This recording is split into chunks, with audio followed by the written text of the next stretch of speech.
¡Aleluya! Les voy a pedir que tomen asiento mientras los músicos bajan y algún siervo ayuda a la maestra Laura a subir para leer el Evangelio. Sí te voy a invitar a que abras el Evangelio en el libro de Lucas, o Evangelio de Lucas para expresarlo mejor, capítulo 8. Repito, es donde la maestra nos va a servir con la lectura. Lucas, Evangelio de Lucas, capítulo 8. Agradecemos al Señor la presencia de su Espíritu bendito con nosotros. Amén. Pido que el Espíritu Santo, antes de que leamos el Evangelio, nos autorice en su poder a invitar a que los ángeles no nos juzguen, sino que justamente estamos aquí por un maestro maravilloso que es Yeshua, y por eso podemos agarrar las Escrituras sin ser juzgados. Rezo lo que el propio Evangelio de Lucas tiene en el capítulo 11. Usted manténgase en el 8, yo voy a rezar y luego la maestra le va a decir desde el 26, o le va a guiar, mejor dicho, desde el versículo 26, 8:26, hasta el 39. Pero yo voy a rezar la oración que el maestro nos dejó. Espero que todos me acompañen en silencio. Padre nuestro que estás en los cielos, santificado sea tu nombre, venga tu reino. Hágase tu voluntad como en el cielo, así también en la tierra. El pan nuestro de cada día, dánoslo hoy, y perdónanos nuestros pecados, porque también nosotros perdonamos a todos los que nos deben.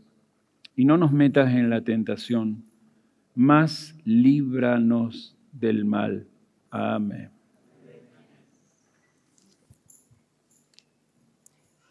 Shalom a todos. Entonces, en el Evangelio de San Lucas, capítulo 8, leemos desde el versículo 26. Y arribaron a la tierra de los Gadarenos, que está en la ribera opuesta a Galilea.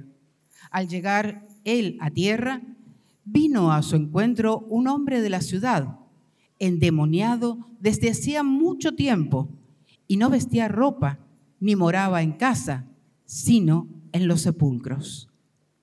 Este, al ver a Yeshua, lanzó un gran grito y postrándose a sus pies, exclamó a gran voz: ¿Qué tienes conmigo, Yeshua, Hijo del Dios Altísimo? Te ruego que no me atormentes. Pues mandaba al espíritu inmundo que saliese del hombre, pues hacía mucho tiempo que se había apoderado de él, y le ataban con cadenas y grillos, pero rompiendo las cadenas, era impelido por el demonio a los desiertos. Y le preguntó Yeshua diciendo: ¿Cómo te llamas? Y él dijo: Legión, porque muchos demonios habían en él. Y le rogaban que no los mandase a ir al abismo. Había allí un hato de muchos cerdos que pasían en el monte, y le rogaron que los dejase entrar en ellos. Y les dio permiso. Y los demonios, salidos del hombre, entraron en los cerdos, y el hato se precipitó por un despeñadero al lago y se ahogó. Y los que apacentaban los cerdos, cuando vieron lo que había acontecido, huyeron y yendo dieron aviso en la ciudad y por los campos. Y salieron a ver lo que había sucedido y vinieron a Yeshua y hallaron al hombre de quien habían salido los demonios sentado a los pies de Yeshua, vestidos y en su cabal juicio, y tuvieron miedo. Y los que lo habían visto les contaron cómo había sido salvado el endemoniado. Entonces toda la multitud de la región alrededor de los Gadarenos le rogó que se marchase de ellos, pues tenían gran temor. Y Yeshua, entrando en la barca, se volvió. Y el hombre de quien habían salido los demonios le rogaba que le dejase estar con él. Pero Yeshua, lo despidió diciendo: vuélvete a tu casa y cuenta cuán grandes cosas ha hecho Dios contigo. Y él se fue, publicando por toda la ciudad cuán grandes cosas había hecho Yeshua con él. Amén. Es palabra de Dios. Amén. Te alabamos, Dios. Pues bien, vamos a comenzar. Me he sentado porque, vuelvo a reiterar, tienen la bendición de un pastor que evangeliza y lo hace muy bien. El evangelio, cuando se proclama, tiene que ser desde, como lo hizo la maestra, leerlo. Tiene que ser, no hay problema. Está bien apagado, está muy bien apagado. Tiene que ser leído o proclamado de pie. Ella lo hizo. Y el proclamador debe también, desde su estar en pie, anunciarlo, porque es una buena noticia y esto siempre se ha hecho así. Pero en mi caso particular, tomándome justamente la licencia de no hacerlo, ya que no es que sea algo que no pueda hacer, Dios me ha usado, cuando empecé los caminos del Señor, allá a los 17 años, ya lo hacía, y la verdad con todo el apoyo del Señor en cuanto a ver personas pasar a entregarse al Señor.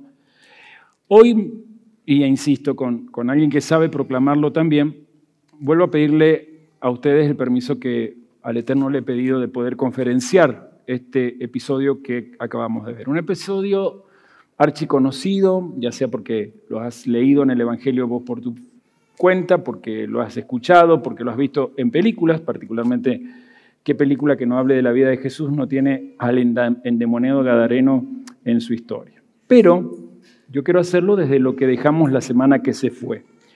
La valoración de alguien como único, original, creado a la imagen de Dios y por lo tanto un individuo irrepetible, y la valoración de ese individuo en un entero, en un colectivo, en una comunidad. Y voy a empezar por acá, como sé que hay gente viendo por las transmisiones, por tú y el ungido. Quiero que pienses, voy a usar el tú porque estamos en transmisión. Entiende que cuando digo ungido, en griego o transliterado desde el griego es Cristo, Mesías. Me gusta usar la palabra española ungido, ya que mucha gente, voluntariamente ignorante, yo creo que la gente es ignorante por voluntad propia, no existe la ignorancia por causa de un sistema. Los sistemas lo que hacen es propiciar quizás el hecho que la gente no se anime a preguntar. Nacemos y lo que el ámbito es lo que empieza a educarnos y por lo tanto comenzamos en ese ámbito cultural a crecer. Como es un ámbito cultural, tiene algo particular que son las creencias.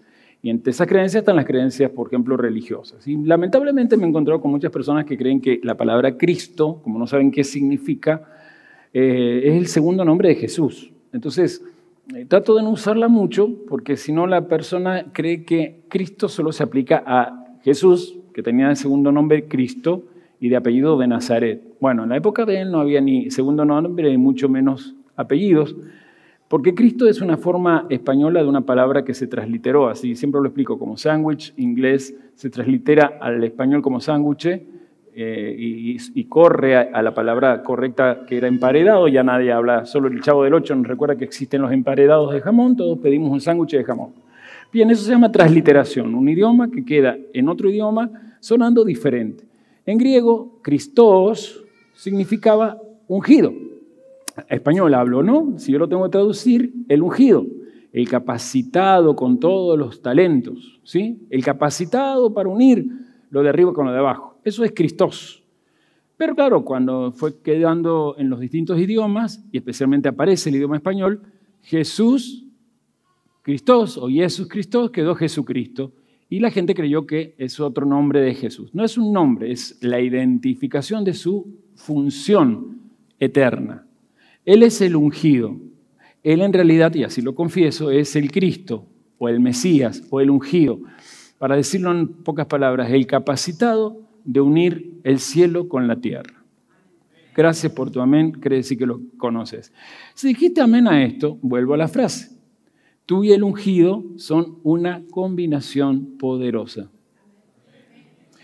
Ahora, la pregunta que tengo, ¿conoces el poder de una sola vida? Es decir, ¿sabes validar el poder que existe en una vida humana? Y hoy con este pasaje Dios quiere demostrárnoslo y mostrarlo, que cada vida humana que aparece en este planeta, desde el momento de su concepción ya para Él, tiene tremenda validación, pues cada vida humana, en equipo con el Mesías, es un entero, un colectivo poderosísimo.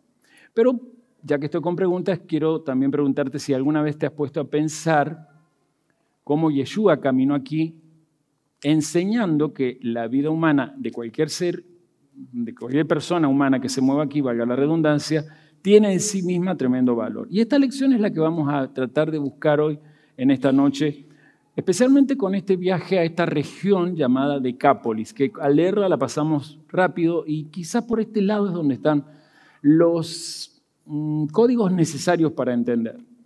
Vamos a encontrar una lección que seguramente te va a dejar pensando, y si te deja pensando, necesito que dejes que el Espíritu Santo te conmueva, porque a cada uno de los que está aquí Dios nos ha dotado con aptitudes. Nadie que se asuma como ser humano puede llegar a decir, no, pero yo no tengo aptitudes, no tengo talentos, capacidades, no sé hacer algo. Todo el mundo, todo, aun cuando de repente en la sociología y en las ciencias de salud se pueda categorizar por ciertas medidas y ciertos estándares a las personas como alguien intelectualmente normal o intelectualmente un poco más inmaduro o psicológicamente. Todas esas cosas las vamos a dejar de lado porque no es la idea. La idea es todo ser humano, más allá de la categoría a veces necesaria que la sociedad tiene que poner, desde lo que se estudia, es para Dios alguien muy valioso porque todo ser humano nace con aptitudes.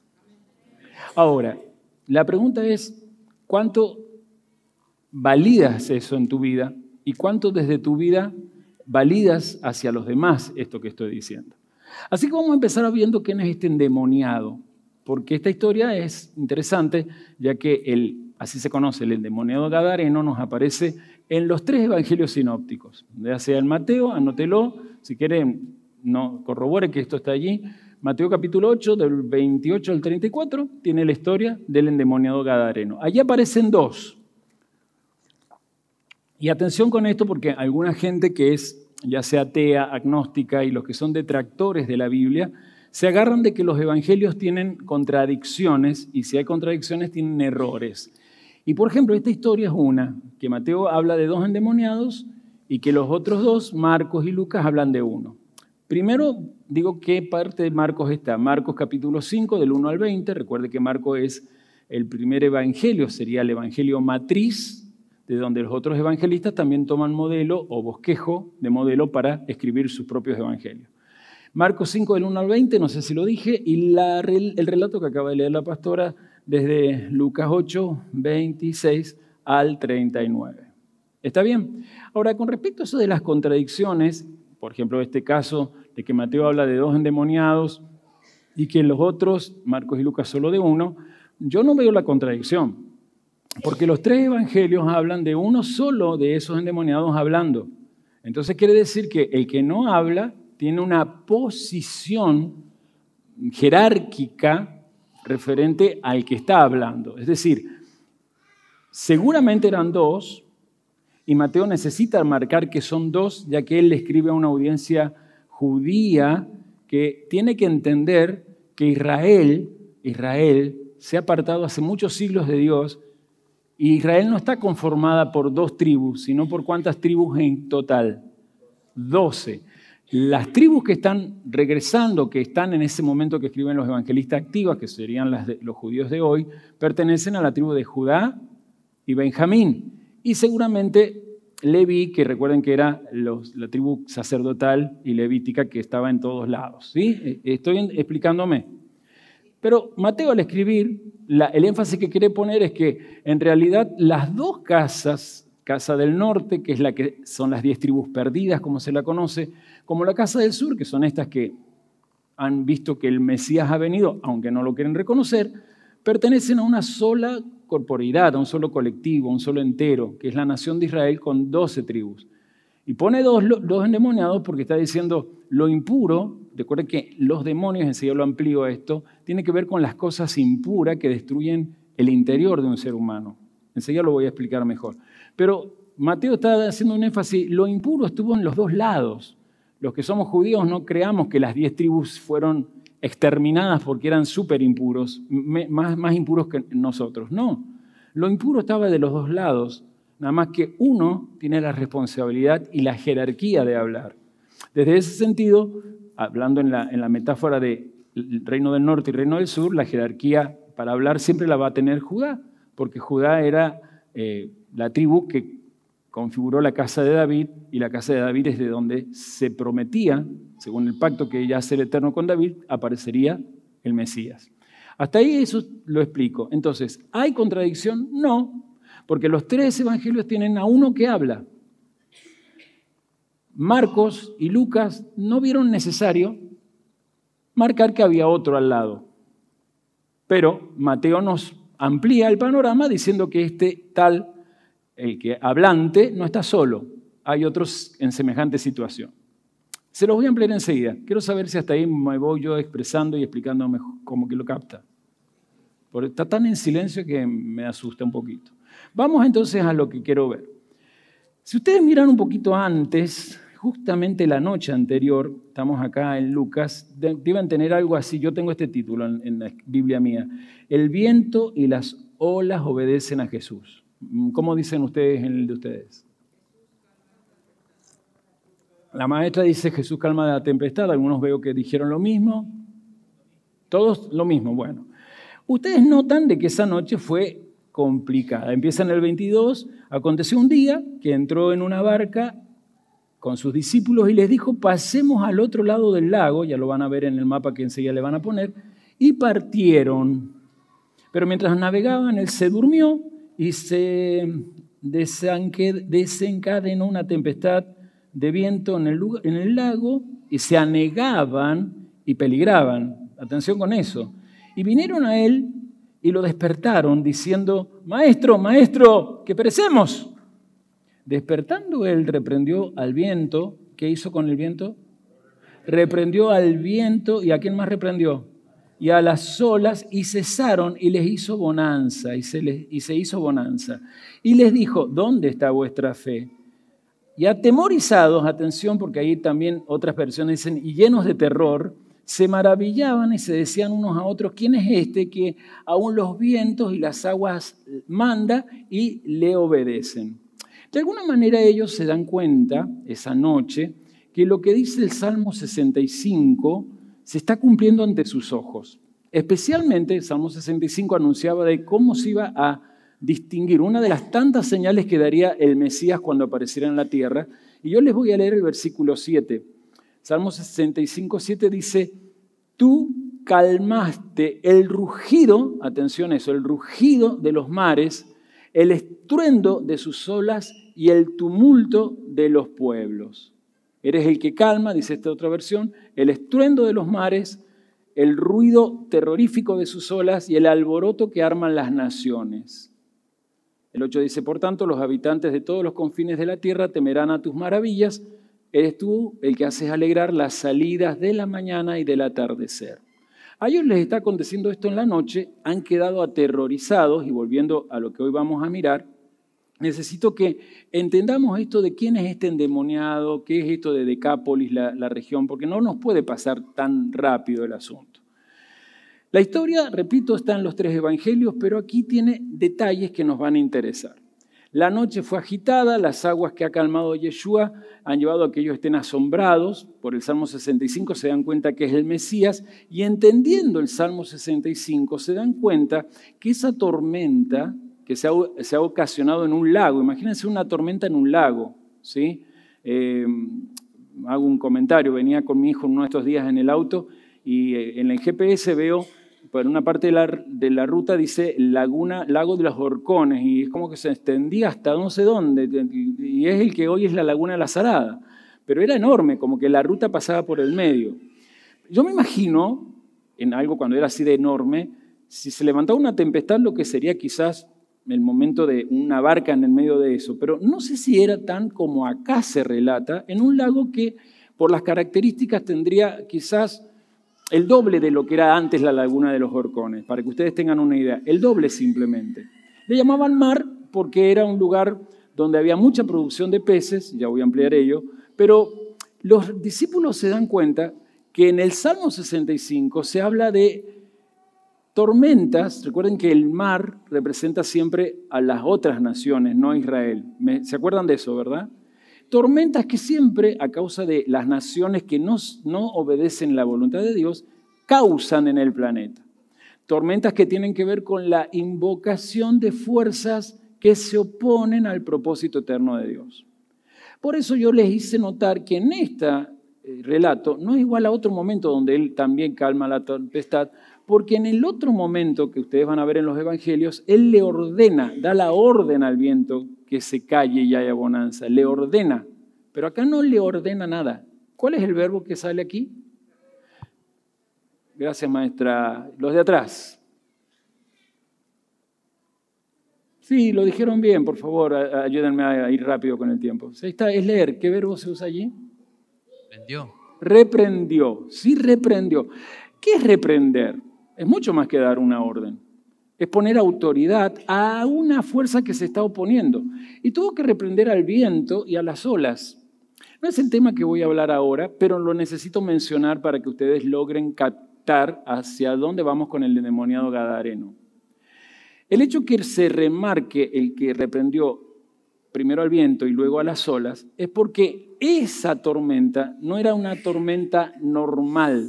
Estaba siendo provocada por una entidad invisible que tenía que ser reprendida. En la antigüedad, y aún en el Israel donde caminó el Señor Yeshua y en aquella región especialmente llamada Decápolis, existía entre las mitologías la certeza de que en las aguas y en los vientos habían espíritus que se podían invocar, siempre y cuando existiera alguna especie de mago, chamán, astrólogo, alguien que, trabajando lo oculto, pudiera lograr que entidades jerárquicas del otro lado de la luz, Sitra Ahra, lograsen hacer que el tiempo fuera manejado a la voluntad de ese tal chamán o iluminado que la gente seguía. Tengan en cuenta eso, porque ellos han quedado aterrorizados. Ellos saben que están yendo a una orilla que ningún judío iría, especialmente los judíos de la orilla desde donde ellos están saliendo. Ellos están saliendo desde un puerto de una ciudad que se llama Capernaum. ¿Sí la conocen? ¿Sí les suena? Sí. Allí había una de las sinagogas más importantes de Galilea. La sinagoga de Capernaum era una sinagoga muy importante, cumplía la función de ser un centro de muchos estudios, y los que ven la serie de Chosen se destaca mucho de esto. Es la sinagoga donde de repente enseñaba Nicodemo. Si han visto The Chosen me van a poder entender la explicación. Esa gente, esos estudiosos, a esta otra orilla, a la región de Decápolis, la llamaban el país lejano. No estaba tan lejano. No sé cuántos serán, no alcancé a investigar, pero los que manejan el tema de millas, ¿cuánto equivale en kilómetros 2 millas? No lo investigué yo y yo soy malo para hacer los cálculos rápido. Podría googlearlo, pero no. ¿Quién más o menos sabe aproximadamente? 3 y algo, ¿no es cierto? 3 kilómetros podemos decir, ¿puede ser? Bueno, alguien si lo googlea me lo dice rápido y me lo grita. ¿No? A ver, vos. 1,5 es una milla. 1,5 kilómetros, una milla, 3 kilómetros, como dijo la maestra, serían 2. O sea, 3 kilómetros no es tanta distancia, pero la gente de esta orilla le decía el país lejano. Y también le llamaban el país lejano donde se hace exorcismo en el nombre de Belcebú. Si van siguiendo la historia, Lucas más adelante tiene un relato conocido como la parábola del hijo pródigo. Dice que el hijo menor, había un hombre que tenía 2 hijos. ¿Se acuerdan de esto? Sí. El hijo menor le pidió al padre que en vida repartiera la herencia entre los 2 hermanos. Y dice que el menor, tomando la herencia, se fue a un país lejano. Más fuerte. País lejano. País lejano. O sea que no se fue a un país lejano cualquiera, se fue a la zona de Decápolis. Se fue a esta región. Ténganlo en cuenta. Porque además Lucas y los otros evangelistas comentan que ahí en Capernaum, cuando Yeshua sacaba demonios, ¿de qué lo acusaban cuando él sacaba demonios? Uno que levante la mano y me lo grite donde sea, porque no hay problema que me grite si levantó la mano. Y lo va a repetir el del micrófono. ¿De dónde? ¿Cómo lo acusaban cuando él sacaba demonios? Lo hacía en el nombre de Belcebú. Él gritó, César. Lo hacía en nombre de Belcebú. Eso nos dijo recién René, para los que no escuchaban. Saca demonios en el nombre de Belcebú. A la zona de Decápolis le llamaban el país lejano porque había escuelas de exorcismo que sacaban demonios en el nombre de Belcebú. Quiero saber si me explico. Sí. Voy a aclarar que exorcismo, que desde las creencias donde vos y yo hemos nacido, se le aplica a las cosas que se hacen en el cristianismo, no es lo mismo que sanación o liberación de demonios. Quiero saber si esa parte lo puedo aclarar, queda claro. Lo digo y enseguida lo amplío. Repito, exorcismo no es lo mismo que sanación o liberación de demonios. Hola. Sí. Bueno, cruzan el mar. Ellos son judíos. Van a un lugar que ellos saben, como discípulos de Yeshua, como judío, que un judío no iría porque sí. Y les llama la atención, primero que han reprendido a espíritus que en ese lugar, Decápolis y otras culturas, se creía que existían y que evidentemente, desde lo que ellos están siendo testigos, son espíritus del Sitra Achra que han tomado la naturaleza. Ahí van a comenzar a ver un mapa y en ese mapa ustedes logran ver o ubicarse mejor en esto del lago. El lago de Galilea sería, si ustedes miran el primer mapa, es ese chiquitito de arriba, dice Galilea, que está en inglés. Ese sería el mar de Galilea. Ahí es donde está ocurriendo nuestra escena. En el medio sale un río que corre y recorre toda Israel prácticamente hasta desembocar en otro lago más grande que hoy, para señal de que se viene el Señor, los científicos israelitas no entienden qué está pasando. Ese lago se llama el lago o mar salado, es donde está tan bajo en cuanto al nivel del mar que el grado de sal es tan alto que las personas que van, los turistas, por ejemplo, si usted no sabe nadar, no se haga problema, se mete a ese lago y flota solo. Flota, no hay forma que se hunda de la densidad salada que tiene eso, le gana la salada de acá.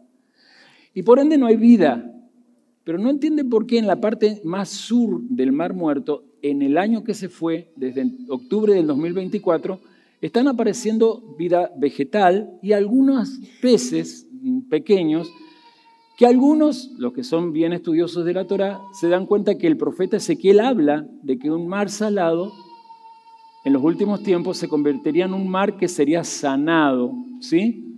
Tengan en cuenta esto porque les quiero decir algo, volviendo al mar de Galilea. Mírenlo hacia el lado derecho de su pantalla, si no me equivoco, ¿no? Ahí está el mar de Galilea, y como que hemos hecho un paneo más cercano, y ustedes ven donde dice Tiberias, hoy está más arriba Magdala, y nació María Magdalena, Genezaret y Capernaum. Ellos han cruzado desde Capernaum hacia ese que dice Gergesa. Gergesa es donde estaría el Gadareno. Pero alguien dice, no, pero mire, Gadara está más abajo. Ya le explico. Ellos han hecho el cruce desde Capernaum hasta Gergesa.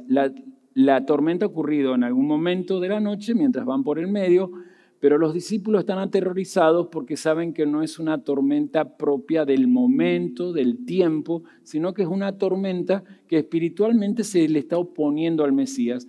Porque el Salmo 65 está diciendo que cuando el Mesías viniera, a Israel lo libraría de la opresión que causa los imperios internacionales.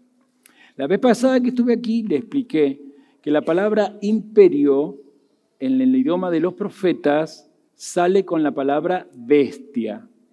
¿Se acuerdan de eso? El profeta Daniel explica muy bien los tiempos, hasta que venga el Mesías por segunda vez, de qué bestias iban a estar dominando, qué imperios, qué culturas, qué ideologías iban a estar dominando el planeta a lo largo de los siglos. Pero ¿cómo se le llama a una cultura imperial en las escrituras y desde el idioma de los profetas? Bestia. Bueno, todos decimos bestias. Volvamos con esto del endemoniado. Ellos cruzan navegando, desciende, el relato dice que desciende solo Yeshua, ellos no, se quedan en la barca, porque en donde han, ¿cómo se dice cuando la barca llega a un lugar? Arribado, gracias, a donde ha arribado, eso me pasa, vieron que los aeropuertos usan los mismos términos que los barcos, pero no entiendo por qué. Donde ha arribado el barco es justamente en una zona de cementerios. Y en ese entonces, las distintas explicaciones que daban los maestros de la ley de Dios ponían un montón de cosas alrededor del hecho de que no hay que tocar muertos. Saben que Dios prohíbe tocar muertos, ¿sí? Sí. Pero Dios no prohíbe tocar el féretro. Dios no prohíbe, porque si no, ¿cómo cargas al muerto al cementerio? Dios no prohíbe pisar un cementerio. Pero a lo largo de los años, la ley de Dios se había convertido en muchos mandamientos y entre esos mandamientos era, si pisas un cementerio, te llenas de inmundicia. Entonces ellos ya están aterrorizados porque han visto una guerra espiritual, espíritus de agua contra el maestro y el maestro a los espíritus de las aguas calmándolo. Ellos saben que alguien ha invocado esos espíritus de las aguas o que esos espíritus de aguas, entre ellos Leviatán, en la región de Decápolis han estado siempre usando a un ser humano. Tengan en cuenta esto último. Allí lo ven a Yeshua bajando, el único que baja, y la historia inmediatamente comienza a hacer un diálogo entre Yeshua y esta única persona. Aparece, ¿está el otro al lado? Sí. Mateo dice que hay otro, pero el otro no habla. Y se pone a hablar acerca de lo que pregunta primero el hombre. Leo el versículo 28. ¿Qué tienes conmigo, Yeshua o Jesús, Hijo del Dios Altísimo? Te ruego que no me atormentes. Me interesa mucho que note eso. Viene el endemoniado, en los 3 evangelios está eso, cae a los pies, le da reverencia, lo adora y exclama, no es la voz de él, no es la voz del hombre. ¿Qué tienes conmigo, Yeshua, Hijo del Altísimo? Es una entidad que sabe quién es este que está aquí. Te ruego que no me atormentes. Yeshua viene de reprender una tormenta y ahora le va a ordenar al espíritu inmundo que está allí que salga de él. Pero antes hace una famosa pregunta que en el mundo evangélico es un circo. ¿Sí? Porque en ninguna parte de la Biblia sale que le tenemos que preguntar el nombre a los demonios para después sacarlo. Eso es exorcismo. Eso hace la gente que no sigue la voluntad de Dios. Y en los últimos años, en el mundo evangélico, se hace ese circo. Hay ciertas organizaciones que dicen, ¿cómo te llamas? Di tu nombre.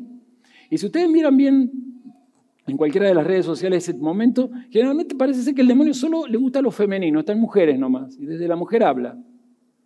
Y no habla así como en la película El Exorcista, no sé si la vieron, donde esa niñita tiene voz de hombre ronco, no, hablan como una mujer enojada.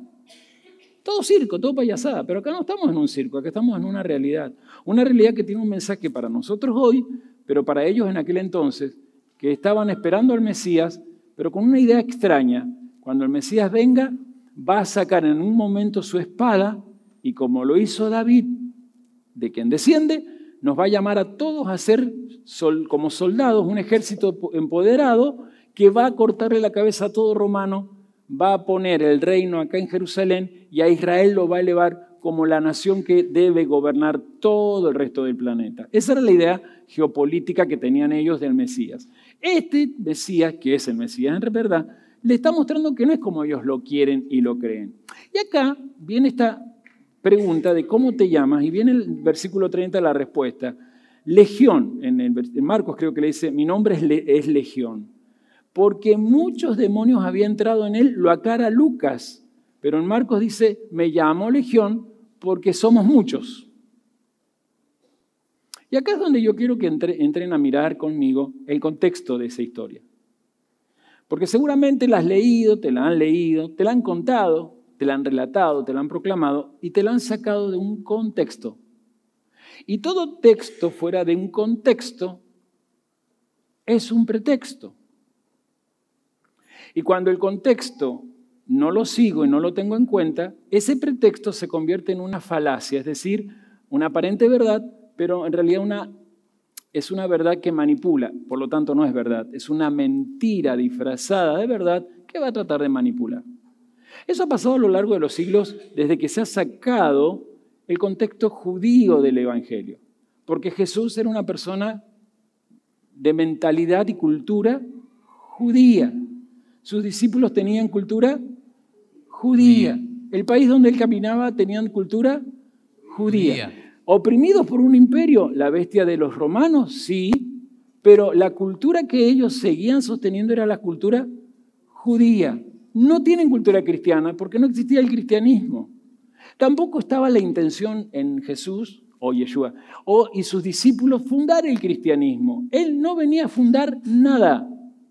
No venía a desplazar a nadie, no venía a reemplazar a Israel para tener una Israel espiritual llamada la Iglesia, que un día tendría una capital nueva llamada Roma. Eso apareció 4 siglos después de todo esto en una cultura que no es judía, una cultura que tiene que ver con las tormentas de las naciones. Por eso cuando el cristianismo apareció, 400 años después de Cristo, por lo tanto Cristo no lo fundó, el cristianismo fue el movimiento que más guerras causó en el mundo.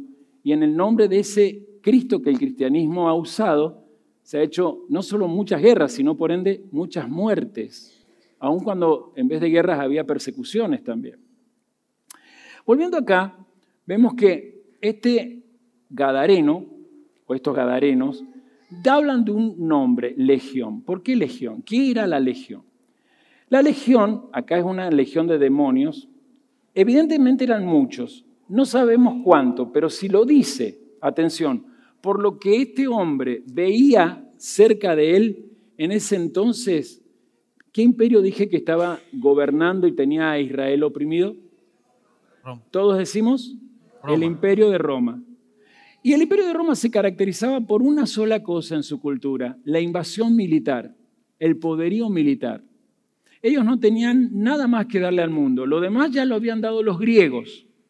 Los griegos habían dado la cultura helenista. ¿Qué es la cultura helenista? Una cultura donde toda la sabiduría, la ciencia, las artes, los deportes, los placeres, tienen que centrarse alrededor del eje que es el hombre. Cultura antropocéntrica.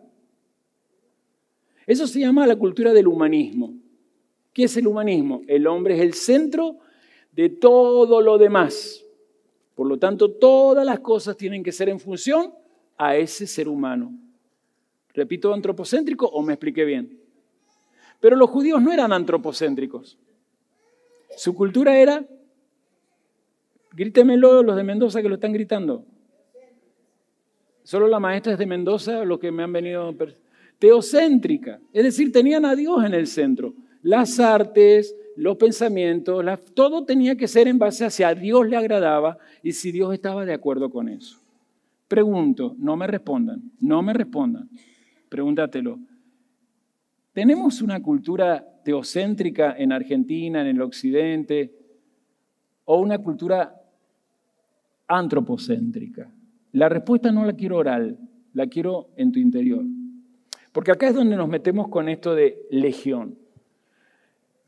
En Decápolis, en esa región, que ahora ustedes seguramente la van a ver en el siguiente mapa, la ciudad Decápolis se llamaba así, y ahí tienen los otros pasajes donde sale esta expresión, Mateo 4:25, Marcos 5:20, Marcos 7:31, son las 3 veces que sale esta expresión. Era porque al cruzar, si ustedes ven, están esas 10 ciudades, porque Decápolis significa, estoy en la siguiente chicos, así que, está bien. Significa, en el griego deca, 10, y polis, ciudad.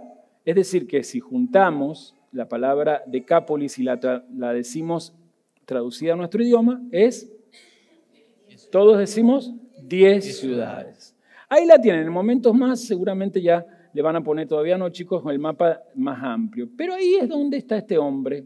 Un hombre poseído por lo que él ha visto. En ese mapa, en esas ciudades, especialmente la más de al norte que se llama Damasco, bueno, ponelo al otro, así ya lo van viendo, ese ya lo explico. Si ustedes ven al norte hay una ciudad llamada Damasco, allá en el mapa anterior, volvé al anterior, la ciudad más marcada bien arriba, marcame Saúl, se llama Damasco, ¿sí? Hoy es la capital de Siria, en ese entonces también. Damasco era la capital militar o de gobierno de Siria desde los griegos y ahora que estaban con los romanos, y hacía que todas esas 10 ciudades dependieran del gobernador romano que se asentaba en la ciudad de Damasco. Hay un gobernador romano que estaba en Damasco y duró pocas semanas porque de Roma recibió el mensaje que se tenía que ir a una ciudad muy peligrosa que se llamaba Jerusalén. Ese gobernador romano, que se asentaba como todo gobernador en Damasco, tuvo que, contra su voluntad, ir a Jerusalén, porque era un tipo que era famoso por sofocar toda rebelión, y se llamaba Poncio Pilato, que usted y yo lo conocemos porque en Lucas lo vamos a ver. Pues bien, esa región de Decápolis tiene a este hombre, o este hombre vive en esa región. Y el hombre dice, me llamo Legión porque somos muchos. Y ahí en Damasco, y también en la ciudad de, la que recién le dice, la de Gadara, en la ciudad de Gadara, se asentaban, o por el camino que estaba entre todas esas ciudades, siempre pasaban las legiones de Roma para controlar o a Israel o a la zona de los árabes, porque ahí estaba el camino principal del comercio que había entre la península arábica y todo lo que se hacía en Arabia y Roma. Y Roma quería el poderío de eso, porque eran productos de mucho dinero. Quiere decir que estas 10 ciudades eran ciudades de mucho dinero. Y eran ciudades también de mucha adquisición de placeres. Pero como no me quiero adelantar, quiero hablar de este hombre que aparece acá, el endemoniado. ¿Por qué legión? Porque las legiones romanas eran, ¿cómo decirlo? Grupos colectivos de 6.000 soldados. 6.000 soldados romanos componían una legión. Quiero saber si me explico. Era tal la cantidad de demonios que este hombre tenía que el nombre que él mismo se da a ese demonio que lo está poseyendo, o el mismo demonio que lo posee hablando a través de ese hombre, dice, me llamo Legión porque somos muchos. ¿Cómo es posible que dentro de un hombre haya muchos? Y acá le tengo que decir algo. En el Oriente, en todo el Oriente, esto es Medio Oriente, en todo el Oriente, y aún lo que voy a decir se asegura ahora, el poder de un mago, de un brujo, de un chamán, residía en poder ordenar a demonios de menor categoría que se fueran, mediante ese poder de conjuros llamado exorcismo, para que, yéndose ese demonio de una persona, de una casa de menor categoría, viniera un demonio de mayor categoría y se quedara allí. Los demonios de menor categoría siempre son impuros y se notan en enfermedades, problemas familiares, un montón de cosas evidentes. Los demonios de mayor categoría cada vez se notan menos. Lo que logran hacer es que esa casa, familia o ser humano se desconecte más de la luz y por eso son más peligrosos. Pues bien, los chamanes o magos principales de una región tenían escuelas de chamanes o de magos o de brujos. Y lo que acostumbraban eran a tener un legado, alguien que era su mano derecha, para que cuando él desapareciera, esas escuelas siguieran produciendo más gente de esa categoría. Dije magos, chamanes, brujos, hay otras categorías. ¿Me explico? ¿Ahí entienden por qué hay dos, según Mateo? ¿No lo ven? El que habla es el principal chamán de Decápolis. ¿El otro quién es? Su aprendiz, exactamente, su mano derecha. El que va a supervisar el resto de las escuelas, que en ese instante estaban acéfalas, porque este hombre no está en su condición natural. Y acá amplio algunas cosas que les quiero decir que se creían aquel entonces y se sigue haciendo en el Oriente. Esto que voy a decir en la India pasa. Los demonios, cuando se hace exorcismo, nunca son desterrados. Los demonios se transfieren y cambian de posición. Este es el caso del endemoniado gadareno. Todos los demonios de las 10 ciudades que en distintos momentos de exorcismo, sea él o sus discípulos habían hecho, recaían y venían a donde éste vivía, porque era el maestro de todos. Y a eso se le llamaba Beelzebú en entonces. Por eso es que a Yeshua también los que son detractores pretenden decir que él ha aprendido esas artes de echar demonio de este lado de la orilla, en el lado de Decápolis, en alguna escuela que servía a Belcebú. ¿Quedó cerrada la idea allí? Sí. ¿Captan esto? Pero lo que más quiero que capten es que toda esa zona tenía que ver con Roma. Y más que con Roma, que era el imperio en ese instante opresor, tenía que ver con la cultura antropocéntrica de los griegos. El hombre es el centro de todas las cosas. Por eso aquí quiero ir a las descripciones de este varón. 4 cosas. Primera cosa, dice que estaba encadenado. ¿Cómo estaba? Encadenado.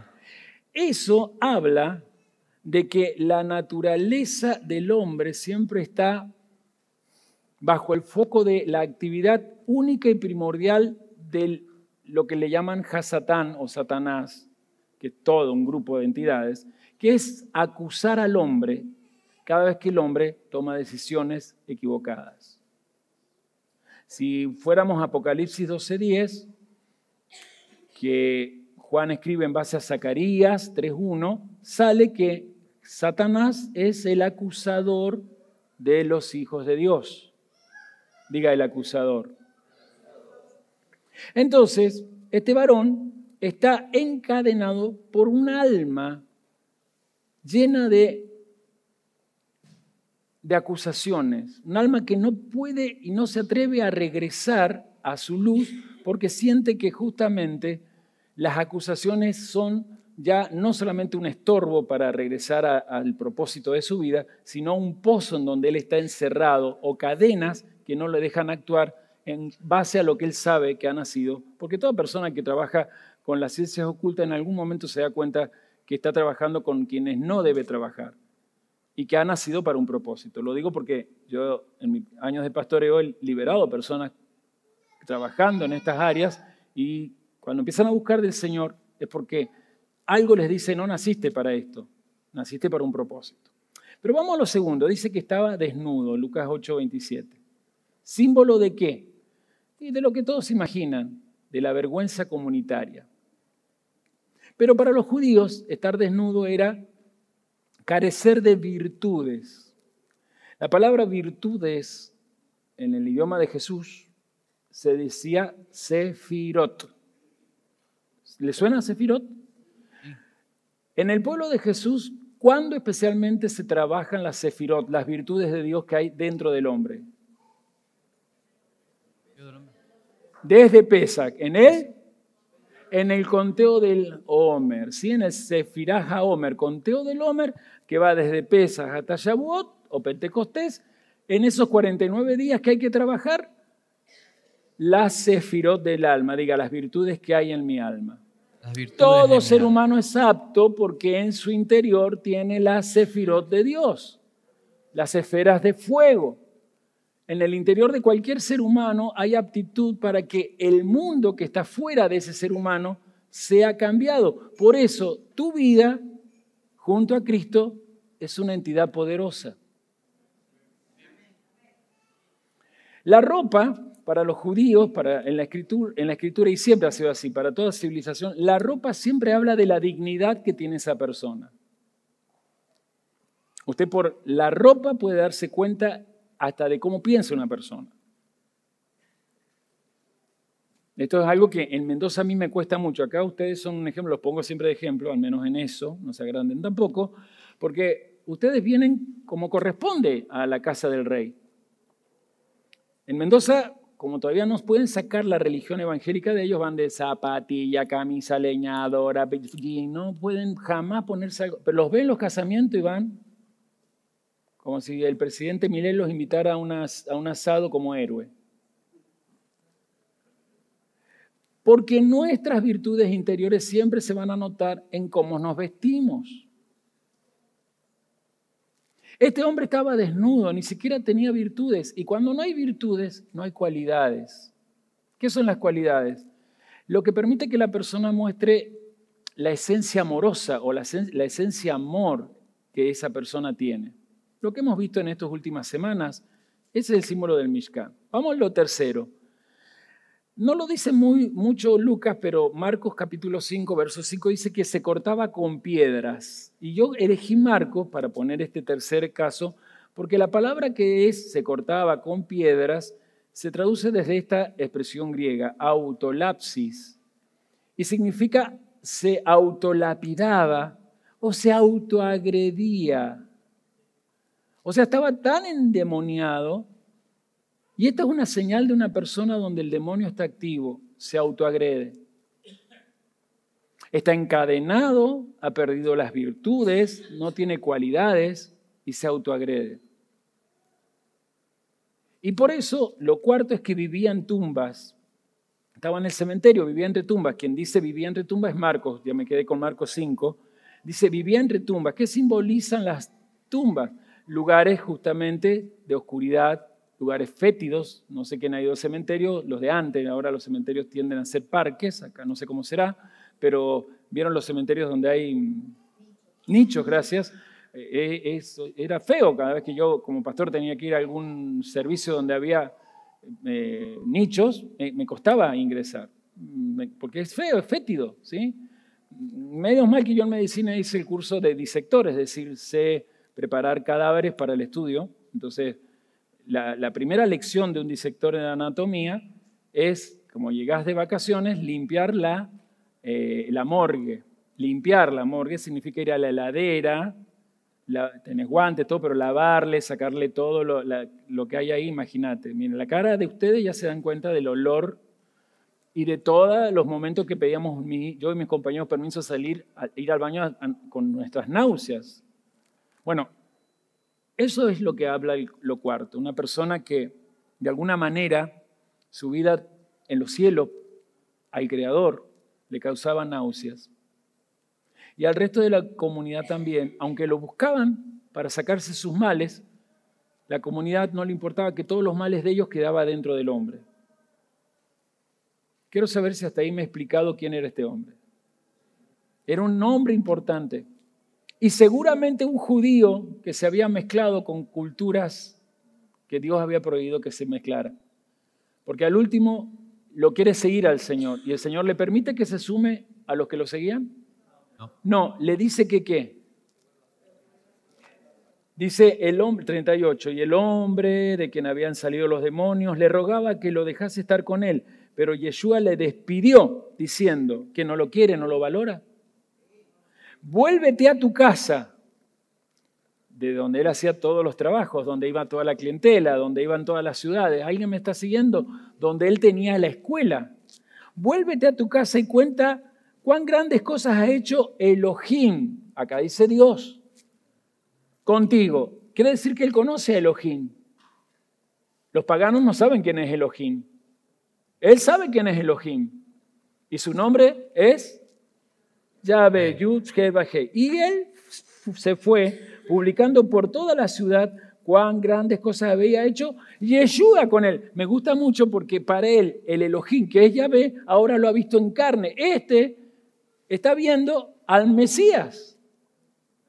Amén. Pero vamos con Decápolis. Lo primero, volvamos a los mapas, ¿no? Les dije que esta ciudad significa 10 ciudades. Perdón, esta región tiene el nombre que significa 10 ciudades. ¿Sí? Si ustedes van al mapa, y vamos a ir ahora sí a ese que tiene colores, ahí están las regiones de las 10 ciudades. Desde Damasco arriba, ¿sí?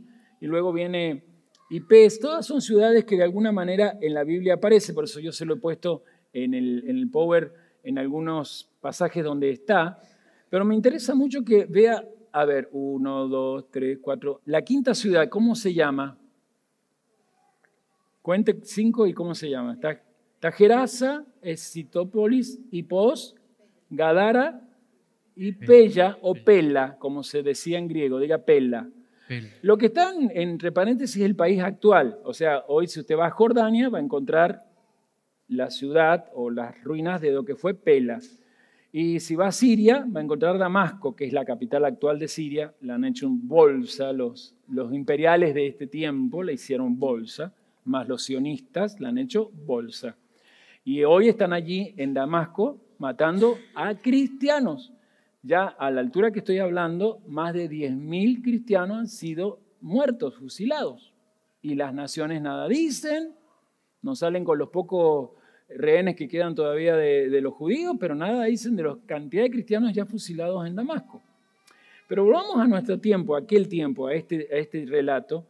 ¿Por qué me interesa Damasco? Porque Damasco, después que Jesús ha muerto, resucitado, se vuelve una ciudad muy importante. Y hay alguien que sabe que es tan importante que si a los que siguen a Cristo, que viven en Damasco, se los mata, se acaba con el movimiento. Ayúdenme.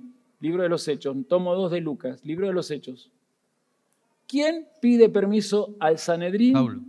Saulo de Tarso. ¿Ven que en Damasco, ¿ven por qué Yeshua va a Decápolis?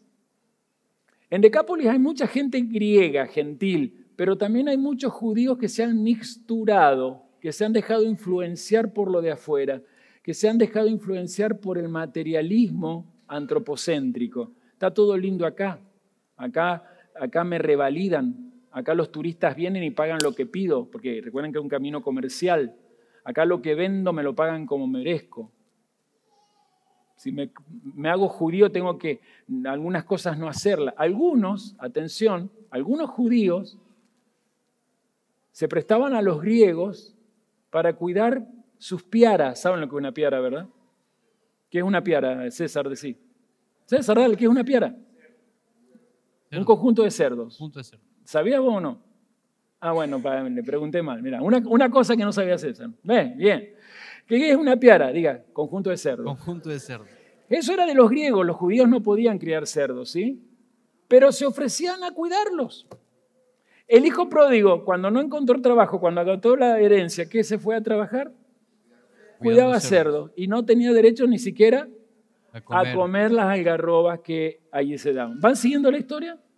Estamos en una Decápolis que para Yeshua dice, acá va a haber cosas importantes. ¿Le cuento una historia más? En Lucas, Yeshua anuncia de que iba a venir un momento donde Jerusalén sería destruida. ¿Lo anunció o no? ¿Profetizó eso, sí o no? Sí. ¿Ocurrió? ¿En qué año? Año 70 de nuestra era. Pero ¿cuándo fue primero sitiada por el general Vespasiano y junto a su hijo, que aún no era general, Tito? Vespasiano, general mayor de todo el imperio, y su hijo, el capitán Tito, sitian a Jerusalén. ¿En qué año de nuestra era? No fue en el 70. Fue, contando nuestra forma de contar el calendario, diciembre del año 68. Repitan, ¿cuándo fue sitiada Jerusalén? Diciembre del año 68. Diciembre del año 68. ¿Cuándo fue destruida Jerusalén? En el año 70. ¿De verdad que Roma, que era tan poderoso, no pudo en unos meses destruir Jerusalén? Algo pasó en el medio. Además, ¿quién destruye Jerusalén? ¿Cómo se llamaba el general que destruye Jerusalén?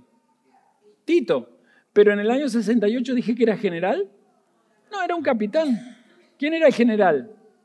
Vespasiano, su padre. O sea que en el medio algo le pasó a Vespasiano. Opciones. ¿Se murió o tuvo que regresar a Roma para ser nombrado emperador? A o B. B, todos digan, fue nombrado emperador. Cuando él tiene que volver a Roma, hace que todas las tropas que están para destruir ya Jerusalén se replieguen hacia Damasco. Atención, Jerusalén quedó sin nadie que los rodee. Y como Yeshua había anunciado, cuando vean a Jerusalén rodeada, disparen, a que no saben quiénes dispararon de Jerusalén. Es un criterio, una lógica, ¿eh? Maestra, no ayude. Usted y yo dígalo, pastor, ya que está. Los discípulos de Yeshua. ¿A dónde dispararon, ya que están anotando? A esa ciudad llamada Pella o Pela. Pela fue el refugio donde los discípulos de Yeshua se fueron. Salió el último discípulo, apareció un general nuevo, Tito, y esta vez ya no hubo cambio. Fue sitiada, fueron destruidos los muros, fue Jerusalén pisoteada, el templo fue destruido, el oro del templo fue llevado a Roma y Vespasiano se adjudicó, gracias a su hijo Tito, haber vencido al judaísmo, que era la cultura que a Roma no le permitía expandirse más allá de las fronteras donde estaba. Por lo tanto, cuando vemos el Evangelio, nosotros vemos a un maestro que no viene a traernos reflexiones bonitas, como de repente cuando naciste en algún tipo de religión o congregación te dieron. Viene a traernos la propuesta de militar contra un sistema opresor, pero no militar en forma violenta, sino en forma poderosa desde una vida llena de virtudes. Desde una vida que no está en estas 4 condiciones. Una vida que no se autoagrede. Y si no se autoagrede significa que no tiene vergüenza en la vida porque las virtudes que tiene en su interior las desarrolla de acuerdo a Dios para practicar cualidades. Y toda persona con cualidades a su alrededor es una persona de inspiración. El mundo hoy no valora el tener virtudes. La gente cuando se defiende en su dignidad, generalmente, esto no solo en Argentina, pero bueno, en Argentina estamos, ¿qué dice? ¿Porque yo soy una persona con virtudes? ¿Han escuchado eso en estos tiempos? No. No. Sin que acá me responda, ¿qué es lo que generalmente la gente dice? No, soy una persona con qué. No. Principios no, principios y virtudes es lo mismo. No, la maestra lo va a gritar, dígalo. Soy persona con códigos y se ha naturalizado tanto, especialmente en los millennials y las generaciones que vienen, que no nos damos cuenta que esa forma mafiosa es lo que lleva a que seamos violentos. Porque el que tiene código es, mientras estés bien conmigo, todo bien, pero apenas me toques a mí o a alguien de mi familia, la vendetta va a pasar. Así es como la mafia siciliana inundó a las mafias de a la mafia de Italia en el siglo XX, y así como después se trasladó hacia todo lo que ha ido usted conociendo como los gángsters de Estados Unidos y la mafia aquí en Argentina.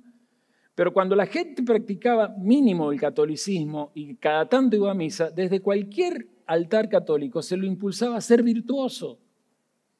La gente que estudiaba la vida de los santos querían ser virtuosos como los santos que estudiaban. Porque en cualquier lugar donde se cree en el verdadero Cristo, las personas no tienen códigos, tienen virtudes. Pero para tener virtudes hace falta salir de la autoagresión.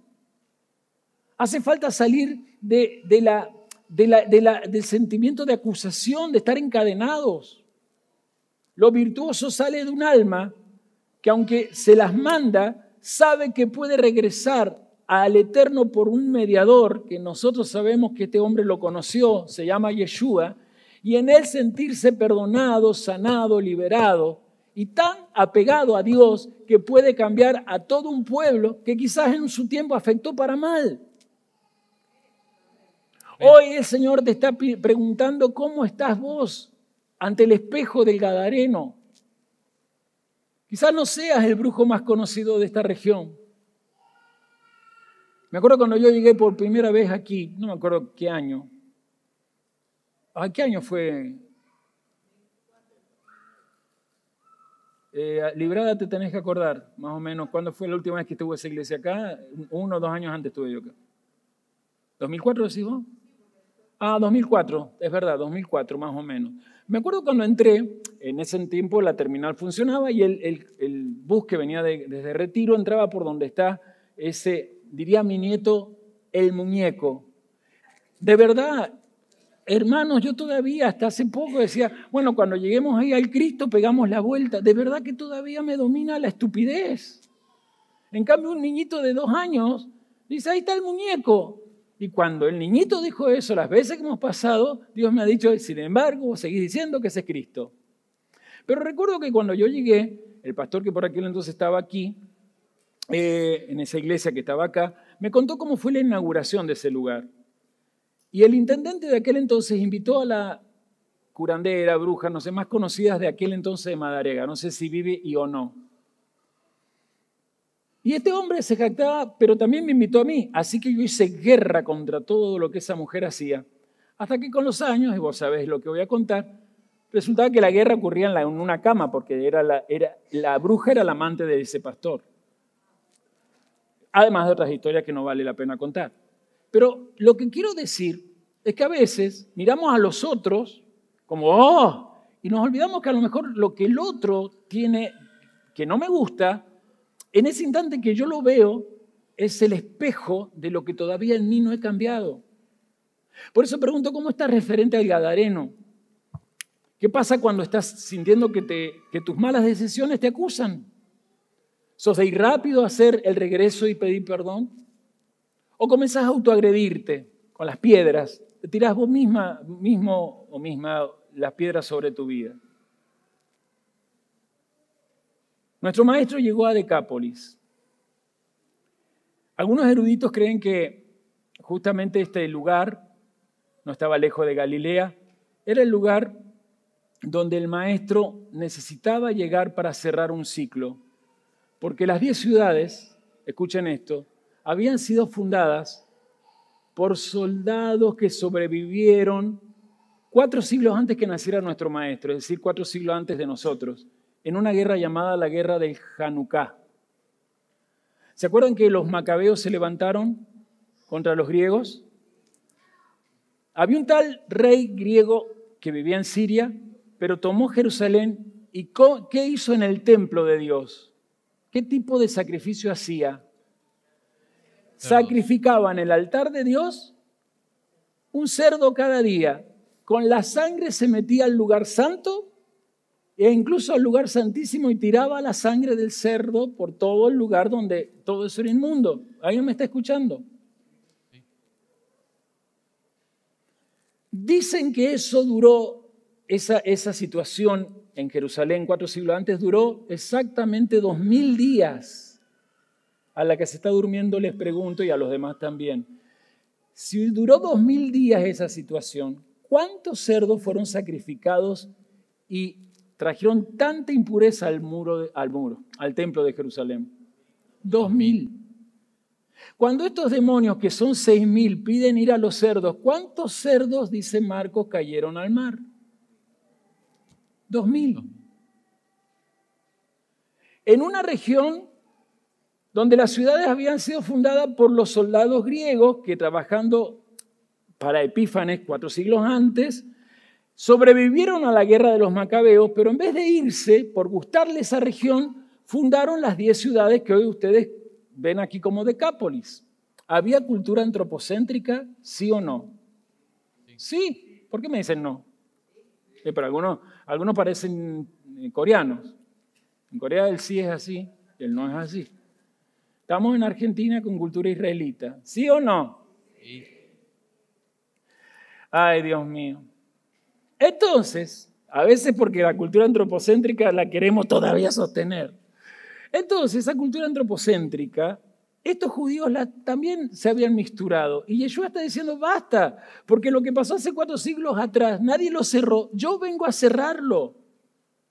Acá nadie va a estar inmundo por los opresores que mantienen una cultura que les permite a ustedes vivir a su manera, porque justamente lo inmundo en el alma del ser humano es cuando yo decido a mi criterio y vivo a mi manera, aunque incluso crea en Dios. Los judíos que estaban ahí, a donde incluso llega después el tal hijo pródigo, eran judíos que creían en Elohim, ¿sí o no? Parece ser que este era judío porque creía en Elohim, pero practicaba lo que Elohim prohibía en la Torá.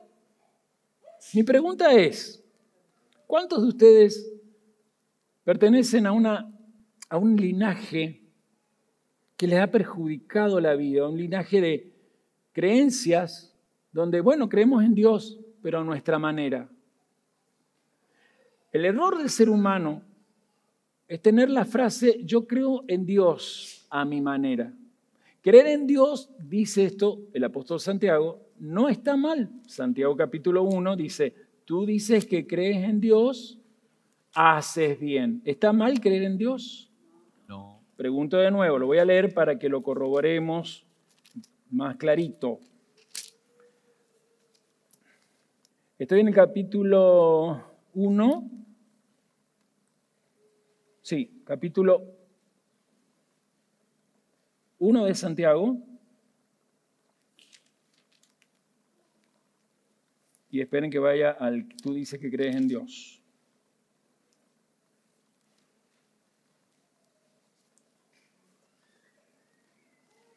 ¿O es más? Ah, no, perdón, capítulo 2. Capítulo 2, por eso era mejor corroborar. Capítulo 2, 19, no 1, 19. Capítulo 2, 19. 2, 19. Leo, ¿tú crees que Dios es uno? Bien haces. ¿Está bien creer en Dios? Sí. Acá dice que está bien, ¿verdad? Atención, vuelvo a leer. ¿Tú crees que Dios es uno? Bien haces. Termino de leer el versículo. También los... Demonios. Más fuerte, César. También los Demonios. demonios creen y tiemblan. Este varón que invocaba fuerzas que no tenía que invocar y trabajaba con esas fuerzas haciendo exorcismo, creía en Elohim. Pero ahora no cree en Elohim, sino que le cree a Elohim que había asegurado que mandaría a su ungido, porque el ungido le apareció y lo sacó del cementerio, es decir, lo sacó de su vergüenza, de sus cadenas, de su autoagresión. Las ciudades de Decápolis, representan a ese antropocentrismo que también nosotros sufrimos. O tú o yo siempre metemos la pata en tomar decisiones que en el momento que la pensamos son buenas, pero al hacerlas, ese bien que creo que estoy por hacerlo con quien no corresponde y en el tiempo que no es, ese bien se transmuta y se convierte en el mal. El mal no es algo apartado a ti. El mal surge del hombre. Si Dios existe, ¿por qué hay tanto mal en el mundo? Porque el hombre cree en Dios como los demonios. ¿Se sujetan los demonios a Dios? Solo cuando lo reprenden. Pero saben que en el momento que Él quiera, los manda al abismo. ¿Dónde no querían ser mandados? Al abismo. Es muy largo el tema, pero acá hay un contexto que quiero que entiendan. Para los judíos de aquel entonces, eso de ser enviado al abismo tenía que ver con creencias de los griegos, de los romanos, de los egipcios, y ahí vuelvo a Egipto, que es donde más siempre Israel quería volver. Siempre el pastor lo dice, lo digo yo, Israel salió de Egipto, pero, lo decimos todo porque lo decimos siempre, así que, pero Egipto no salió de Israel. Y a veces pasa con nosotros, salimos de ese sistema reptiliano de donde todo el mundo quiere sobrevivir con códigos, pero el sistema no sale de nuestra forma de pensar. Entonces, uno de los mitos que había allí tenía que ver con el perro rabioso. ¿Qué es el perro rabioso? Según la mitología egipcia, había que estar atento cuando venía el verano, porque cuando venía el verano, según ciertos astros, había garantía de que el río Nilo creciera o el río Nilo no decreciera. El río Nilo crecía de acuerdo a las lluvias que ocurrían donde el río Nilo nace, allá por el centro de África. Cuando se dan muchas lluvias ahí, el río Nilo empieza a aumentar su caudal y al llegar a Egipto, obviamente se desborda. Al desbordarse en el verano, cuando vuelve a su cauce normal, que ha dejado en la orilla, lo que cualquier inundación deja. El fango, que es una tierra fértil. Por eso Egipto era un granero para el mundo. Pero todo eso ellos se lo adjudicaban a seres espirituales. Y acá hay un mito que está relacionado con... Les voy a mostrar una imagen, por favor pongan la imagen del proyecto Alan Parsons.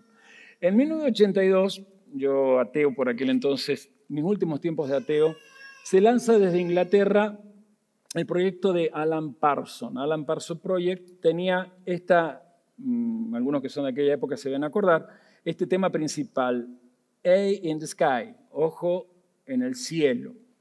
El proyecto pretendía, con esa música que es bastante interesante y muy sinfónica, por cierto, va a ser prohibida justo en Argentina en el tiempo que entramos con la guerra de las Malvinas, pero yo alcancé a escucharlo en el tiempo que estaba como un hit. Pretendía que la música sufriera un cambio en donde no fuera solo escuchada para ser bailada, etcétera, sino que pudiera cambiar una época y llevar a la humanidad a una forma nueva de ver la vida misma, una cosmovisión. Y el esa es la tapa del long play, como se decía en ese entonces. Ese es el famoso ojo de Horus, que hoy casi todo el mundo se lo tatúa, lo tiene colgado. Y también se conoce como la estrella de Sirio. La estrella de Sirio es la principal estrella de una constelación llamada la constelación del Can Mayor. En aquel entonces la constelación tal, Can Mayor, Can Menor, ¿sí? La que hoy llamamos nosotros Can Mayor se llamaba el perro rabioso.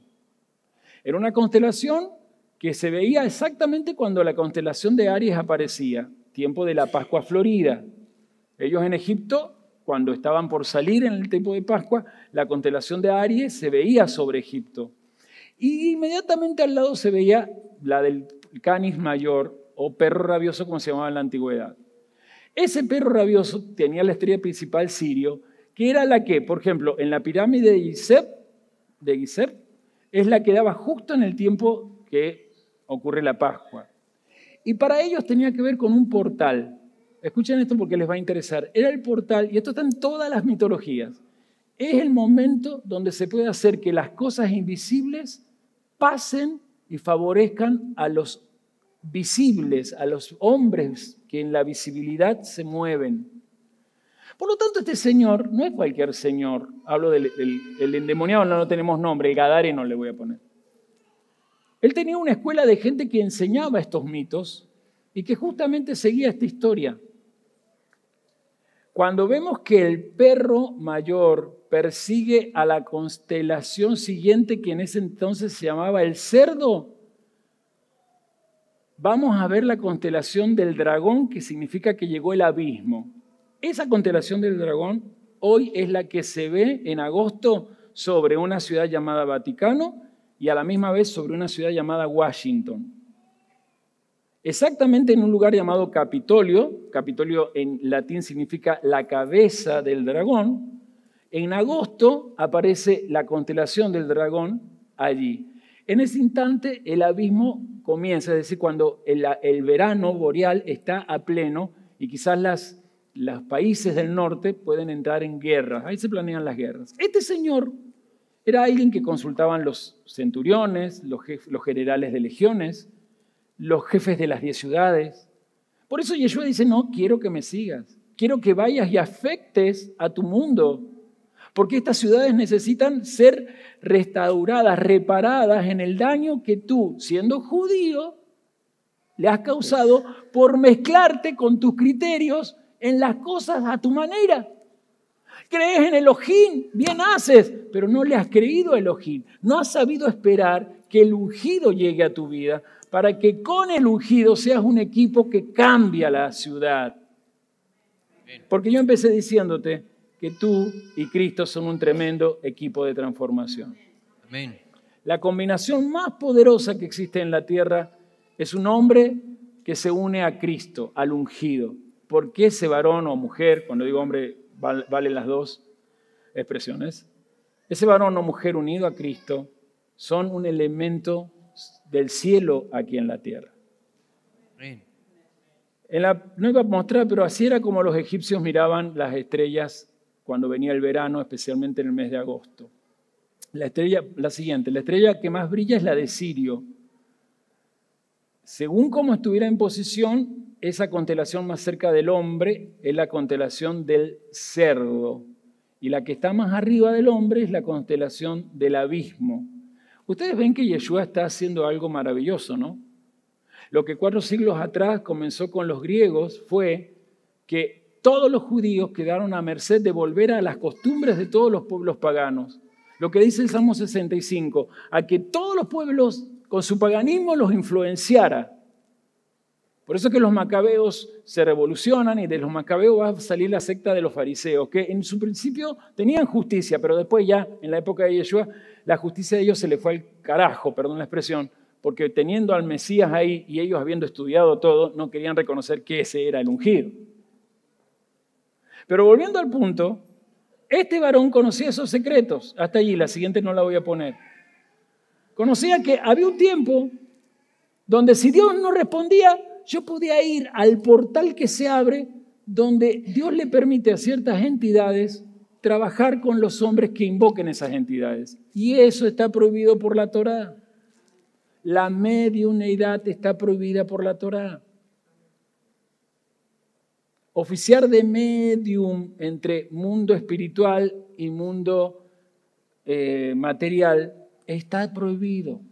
Y medium es todo el que no solamente invoca muertos, sino que estudia destino con la astrología. La astrología es madre de la mediunidad.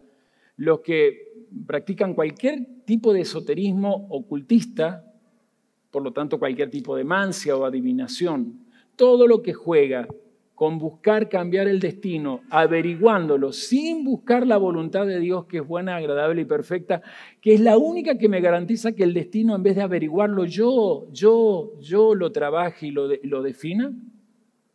Puede la persona creer en Dios, pero está muy lejos, está en el mismo nivel que los demonios, está en el nivel de la condenación. ¿Temblaban estos demonios, sí o no? Sí. No nos envíes al abismo. Si ustedes se van a Apocalipsis van a ver que justamente el abismo en los últimos tiempos va a ser abierto y la actividad demoníaca va a ser fuerte. Yo creo que estamos en los últimos tiempos porque nunca he visto tal actividad demoníaca como en nuestros días. No sé acá en Buenos Aires, pero en Mendoza es constante las situaciones de violencia, matando, que llevan a que mucha gente fallezca por disturbios entre vecinos, o por esta onda de tengo códigos y al ladrón que mi vecino agarró lo matamos a patadas, porque esta es la onda también ahora, la justicia por manos propias. Vos que trabajás en la policía, no sé cómo es la estadística acá, pero se está dando en Mendoza, capaz que aquí igual. En el Lamba es así. Porque todo el mundo tiene códigos, pero todo el mundo está desnudo. No saben trabajar sus virtudes. No los quiero aburrir más. Pero ¿saben por qué le mostré el proyecto de Alan Parsons Project? Porque ellos lo consiguieron. Alan Parsons después dejó de ser músico. Se dedicó a ser asesor de directores de cine, de productores de obras musicales. Y desde ahí, desde el 82 hasta hoy, yo soy testigo, la humanidad no es la misma. Los valores humanos no se conocen, aunque aquí me di cuenta que ustedes lo conocen, por eso me respondían valores, me respondían bien, desde lo que debe ser, pero porque ustedes se acostumbraron a buscar virtudes. ¿Me estoy explicando? Ustedes son una comunidad que al celebrar el verdadero Pesaj o la verdadera Pascua, ¿qué buscan? Virtudes. Porque están en ti o no. Porque tú con el ungido son un tremendo equipo. La combinación más sobrenatural y poderosa de Dios es un ser humano unido al Mesías. Amén. Este cambió 10 ciudades. Por eso a ti, en lo poco que seas fiel, y está en Lucas capítulo 19, se te va a dar, por lo poco que seas fiel, 10 ciudades, como mínimo. Amén. No sé cuántas ciudades hay además aquí. A ti ya te han dado 3. Porque aquí está Pinamar, uno de los partidos, también está Gesell representado acá, General Madariaga, y hermano, empiece usted a contar las 7 que le faltan. Y ayúdenlo a contar 7 ciudades cercanas. No sé si digo bien, Maipú creo que está cerca, Las Armas, La Valle anda por ahí, ¿no? Mar del Plata, hay que recuperarla. Hola, ¿están acá? ¿Se han aburrido mucho? No. Vamos al final entonces. Preguntas. Preguntas para compartir. No hay duda que el Mesías viene con un plan de guerra. Es un tremendo militante del cielo. ¿Qué es el cristianismo de hoy? Gente pasota. Bueno, ya ellos los jubilados. Pero cuando nos pase a nosotros, porque cuando los cristianos de Siria en este tiempo decían, bueno, está bien acá, ya, estaban de acuerdo con que Hezbolá es con los que gobiernan ahora, Hezbolá hiciera lo que hiciera porque había que tirar al tirano que hoy vive en Rusia. Hoy, cuando veían que iban acabando, hoy están siendo exterminados. O sea, cuando les llegó a ellos, están pidiendo ayuda al mundo. No podemos dejar de militar, pero nuestra militancia es desde la palabra virtuosa, desde una vida vestida en luz. Porque acá puede haber gente también muy bien vestida, pero adentro no tener virtud alguna, ¿eh?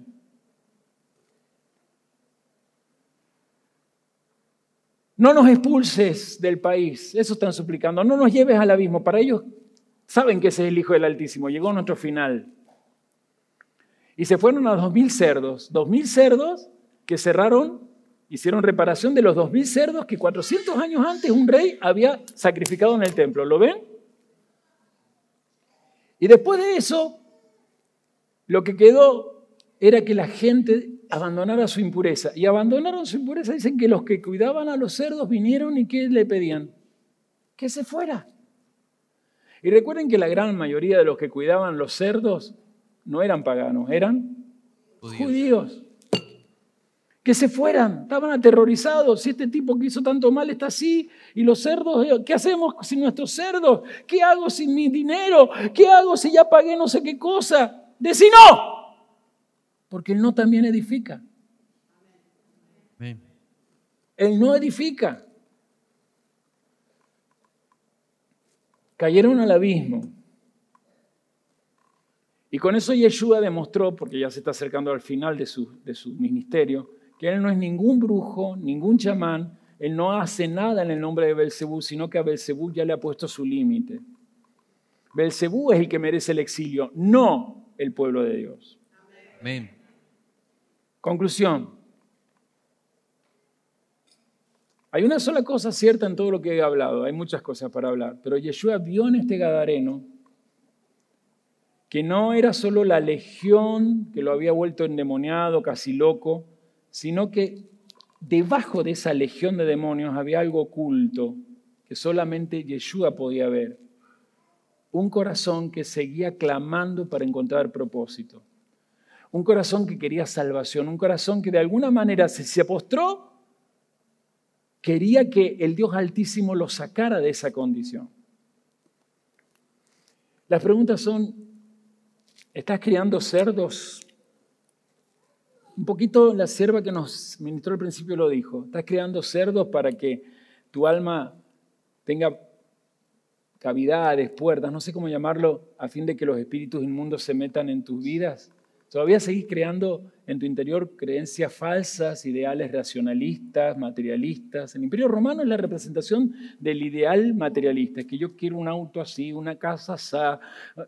Estás creando cerdos que a la larga te van a impurificar porque te desenfocan. ¿Cómo estás caminando tus días? ¿Entre tumbas? ¿No te importan los muertos que a tu alrededor le llamás primos, amigos, papá, mamá, hermano, hijo?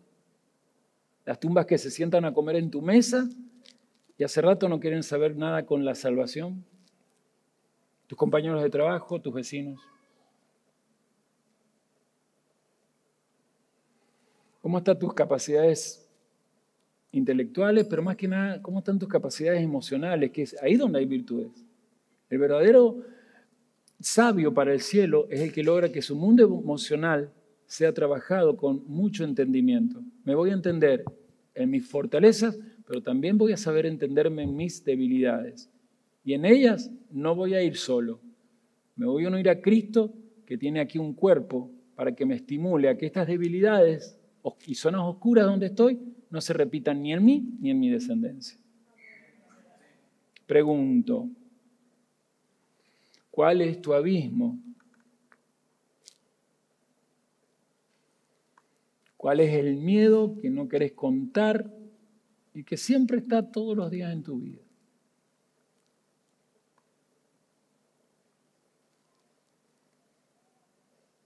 ¿A cuántos de ustedes todavía el Jesús que te vendieron de chico te atormenta? Cuando Él no vino a atormentar, vino a hacer que regresemos.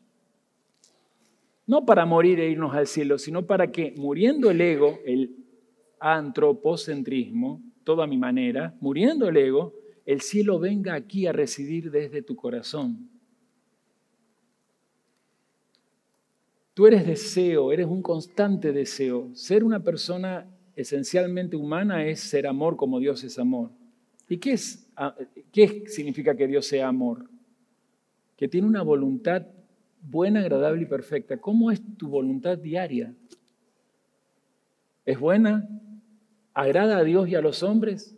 Y por lo tanto es perfecta. Terminó el día transformando Tu mundo lo único que hizo fue ganar más plata y más promoción material para a la larga encontrarte que un día el abismo en tu interior no es el abismo que temen los demonios, sino es el abismo que tú fabricas por cadenas que no quieres que Él te rompa, por impurezas que no quieres que Él te saque. Nuestro mundo está complicado, hermanos. Las familias están necesitando gente que lo saque de Gadara, que lo saque de la Decápolis. Las familias de hoy están en Decápolis. Hoy no se valora la familia. El código para formar familia es, primero, fornicar. Y después, si la fornicación nos sigue haciendo creer que la pasamos muy bien en cada orgasmo, y juntarnos. Y si vienen hijos, tratar de, por medio de las fornicaciones y el laburo de los dos, hacer que esos hijos se sientan bien. Hasta que un día el orgasmo no funciona más, la fornicación la encuentro mejor con otro y esos hijos quedan sin padre. Y como expliqué la semana pasada, lo femenino de la humanidad se va perdiendo. Deseo que la Shalom empiece a iluminar la vida de muchos aquí. De verdad que les deseo mucha luz en este momento. Mucha luz. Y no por solamente ustedes, sino por nuestro campo de misión. La aplicación aquí es sencilla. Estás llamado a un ministerio. Anda a tu casa, por favor, de acá de esta mesa, y hablale a los de tu ciudad todo lo que el Señor ha hecho contigo. Todo lo que el Señor ha hecho contigo. Seguí insistiendo acerca de ese milagro. Perdón que ponga nombres. Débora, a todo el mundo contarle el milagro económico que me contaste ahí. Hasta que alguien te diga, ya está, me lo has contado. Contalo 1000, 10.000, 10.500 veces. Paola, contale a todo el mundo tu milagro. A todo el mundo. 1000 veces en tu trabajo, 1000 veces, 1000 veces, 1000 veces.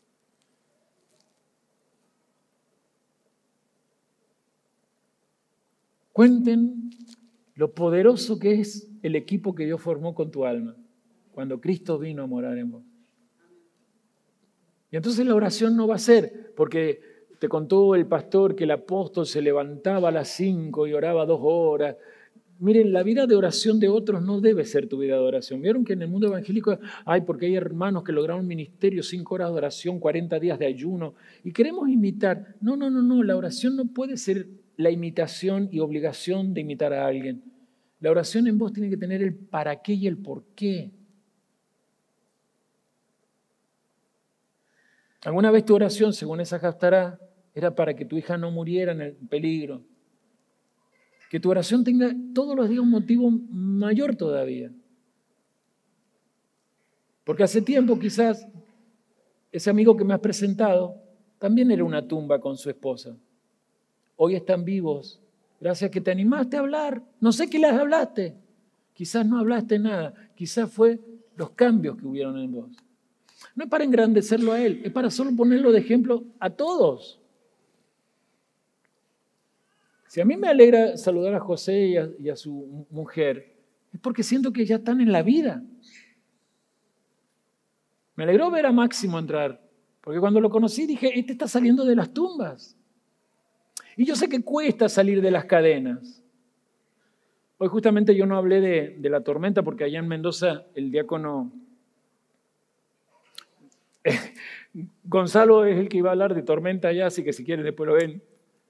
Pero oré mucho en este tiempo por el proyecto que Dios puso en Gonzalo y en Marcos, que se llama Reconciliados.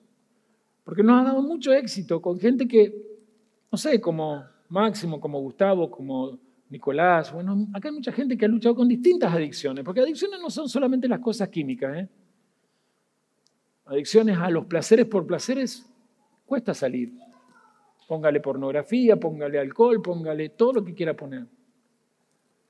Sin embargo, hemos tenido en el seminario gente agradecida, porque desde de reconciliado, pasando por seminario, hoy siente que no son tumbas, no son fétidos para el cielo, no son una náusea para el Señor.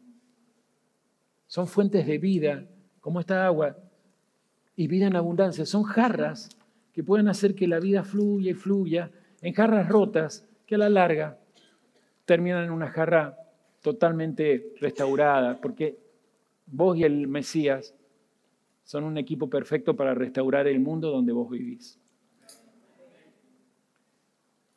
Quizás hay mucho para hablar.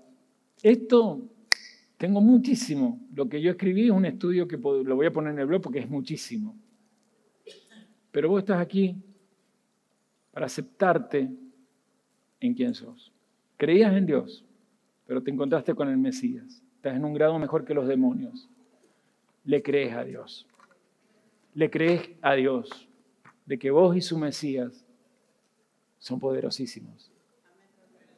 Que vos en el cuerpo del Mesías son el equipo perfecto para que las 3 ciudades que están aquí o los 3 partidos cambien. Y a los de las naciones también les invito a considerar las preguntas que hice. Piensen en el Gadareno como el espejo de cada uno de ustedes. Que crees en Dios, pero haces las cosas a tu manera.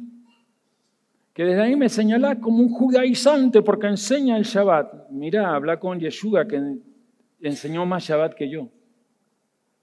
¿A que no te atreves a decirle a tu Jesucristo judaizante? ¿Será porque tu Jesucristo no es judío? ¿O porque sabes que tu Jesús, el Cristo, necesita que vos, en vez de creer en Dios, te enfrentes con Él para volver a tu casa, en vez de ser un gadareno que hace las cosas mágicamente a su manera, porque el que usa sus criterios, y le hablo a todos, el que la vida la hace a su manera también es un brujo y un mago. Cuando yo determino en qué tiempo voy a hacer las cosas, también soy un brujo, un mago, un hechicero. Y te invito a vos que estás en el mundo, a que debajo de este Facebook dejes mensaje, pidiendo que los que están a cargo de esta fanpage puedan, o dejarlo privado, nosotros allá nos da resultado en los mensajes privados. Escribinos por mensaje privado, no comentes, porque a veces algunos comenten, dejan sus celulares y no corresponde. En un mensaje privado de esta fanpage, donde está saliendo esta transmisión, seguramente, no sé, Luciano, Pastor Adolfo, alguien te va a responder. No nos importa en qué ciudad estés. Queremos caminar junto con vos del cementerio a las 10 ciudades que vos vas a influenciar. Aquí los que dijeron amén y te van a saludar conmigo, alguna vez anduvieron entre tumbas y algunos se sentían tumba. Hoy son gente que vive y da vida. A vos que estás en cualquier lugar del mundo, gracias por acompañarnos. Pensá en esta buena noticia que hoy te he enseñado. Los saludamos con el corazón, aplaudimos a las naciones, ovacionamos.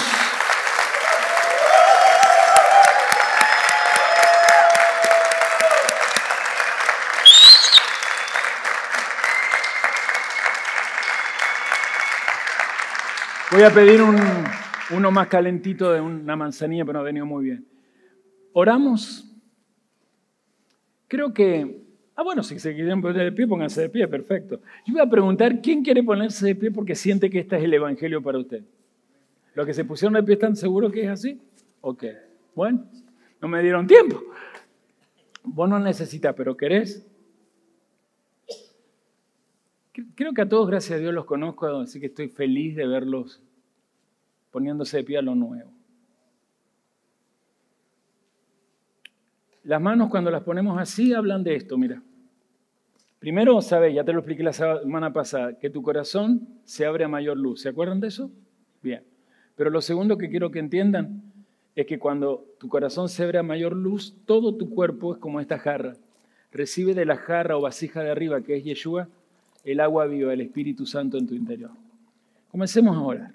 Primero vos, ¿sabés usar tus propias palabras para pedirle a Dios que te saque de cualquier tipo de tumba? Vamos. En tu interior. Métete en tu interior, por favor. Disfruta de tu interior. No hay mejor lugar en el mundo para encontrarse con Dios que tu corazón. No hay mejor lugar en el mundo. Disfruta del equipo que vas a formar. Y si no has considerado a Cristo ayudándote, deja que venga ahora y te cambie. Si hay un lugar santo y es el salón del trono, es lo más profundo de tu corazón. En lo más profundo del corazón debes dejar que Él se siente y te gobierne. Permitile que te gobierne. Permitile que te gobierne. Vamos a pedirle que tome el corazón de todos los que están aquí y toda inmundicia, cada cerdo que has creado, es decir, creencias que todavía te vienen por la cultura familiar o la cultura de tu región o la nación a la cual tu familia perteneció, la vas a renunciar. En la Biblia se llama iniquidad y esas creencias o cerdos, Dios, si no las renuncias hoy, las visita y vienen juicios y vienen más cosas. Renuncia a la crianza de cerdos, que se vayan al abismo, tus creencias que se vayan al abismo y que tu corazón sea tomado por el Señor. Músicos, lleven al pueblo a orar con esa alabanza y después de eso yo voy a prepararme para, lavándonos las manos, comer el pan.